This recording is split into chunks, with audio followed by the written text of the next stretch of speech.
Hey folks, welcome back to another informational video with yours truly, Sam Healey. Today we're taking a look at this guy right here, Agent Blaise. He is an ISB interrogator for Star Wars Imperial Assault from Fantasy Flight Games. So let's go ahead and get down to the table and we'll see what you get inside this little blister pack.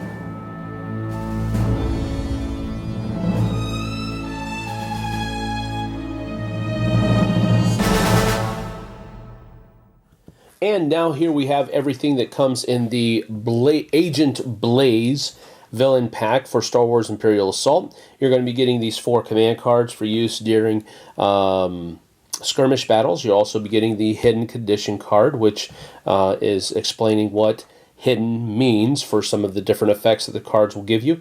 You also get a side mission and a couple of agenda cards that go along with that side mission. And you get these 2 skirmish missions that are usable with the map that comes with the pack.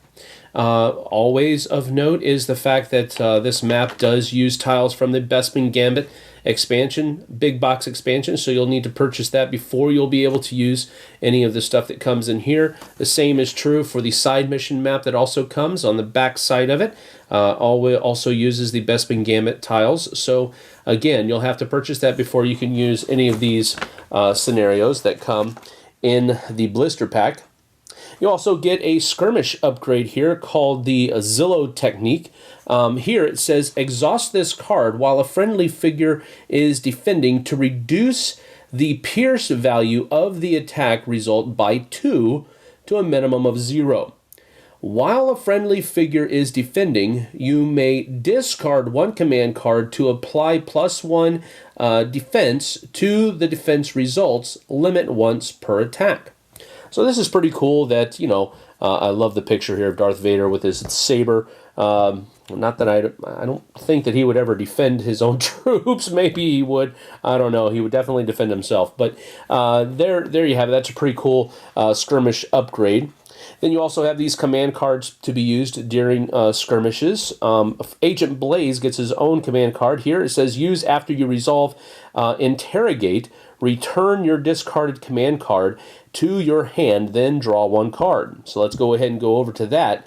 Interrogate down here says, look at your opponent's hand and choose a command card. You may discard a card of equal or greater cost from your hand to discard the chosen card. And then you have the rest of these command cards that are up here. These 2, collect intel, basically say that use at the start of a round if you have 1 or more spies on the map, you can look at your opponent's hand of command cards. So these are really cool because you're being able to look at your opponent's hand to see what kind of tricks they have up their sleeves and that type of thing. And then finally here it says intelligence leak. Only spies can use this, but it says use during your activation to look at your opponent's hand. You may choose and discard a command card from it, then you suffer strain equal to the card's cost. So I really like the kind of feel that goes along with this here, where it's giving the Imperials the ability to look through the Rebels' hands and kind of choose, just first of all, just to see what's out there. And then if they see something they want to get rid of, they can use this. Hopefully they'll, of course, have the forethought to have spies on the table before that happens. Now, the deployment cost, this is for skirmish and this is for campaign over here, so they are a little bit different. I'll go over both of them. But here, Agent Blaise costs 6 to put into your army. He's going to be giving you +1 damage for surges up here, 2 of them, so then you have Pierce 2 and then +3 accuracy. That's pretty nasty. And then here, adapt. The first time your opponent plays a command card each round, choose 1 spy or trooper. That figure becomes hidden. So that's why they include this condition card, so that you understand what hidden means, just in case you haven't seen it before.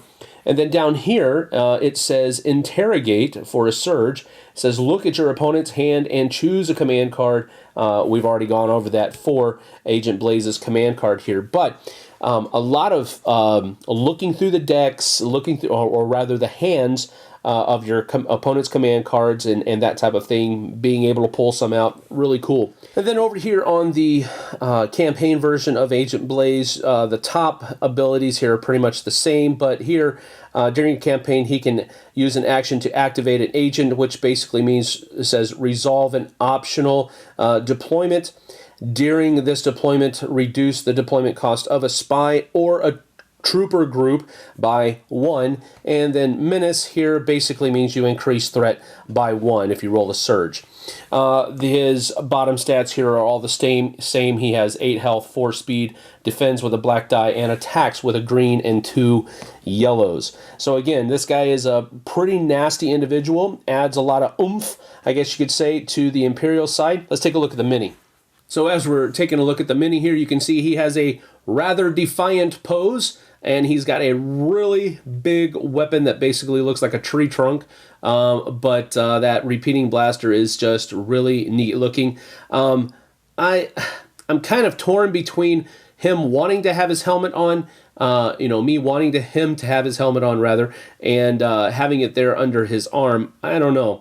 Not real. Maybe he just wants the enemy to know that he really means that gesture, whatever it might mean in the Star Wars universe. But I really like the look of the Scout's helmet, and I really like how the Scouts look. I guess he's just there for his individuality's sake at this point. But I really like the model. I like the detail that is inherent in that Scout uniform. It's really my favorite, even to this date. My favorite trooper uniform that Star Wars came up with. I just like the way it looks. I love how the in the prequels they gave some of them kind of a camouflage effect to it. So I just think it's really neat, a really neat uniform just to begin with, and then that's just a really cool model to go along with it.